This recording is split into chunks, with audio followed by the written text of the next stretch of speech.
Tired of missing trend moves or entering at the wrong time? Here's a simple trend pullback strategy that helps you ride strong moves with precise entry signals. This strategy uses the Commodity Channel Index, CCI, to spot high-probability trend pullbacks and bounces. You're trading with the trend, not against it. Buy setup. First, identify a clear uptrend, higher highs and higher lows on the chart.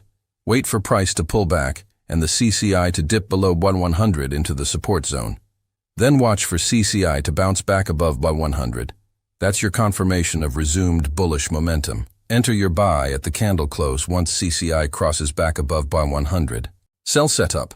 Find a clear downtrend, lower lows and lower highs.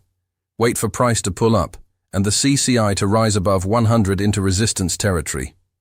Then watch CCI turn back below 100, signaling renewed bearish momentum. Enter your sell at the candle close once CCI crosses back below 100. Keep it simple. Trend plus pullback plus bounce. Always place your stop loss beyond the most recent swing high or low and scale your position size so you risk only 1 to 2% of your account per trade. That protects your capital while you learn. Trend pulls plus CCI bounces, cleaner entries and better winners. Grab the free indicators and templates at forexmt4indicators.com and start trading smarter today.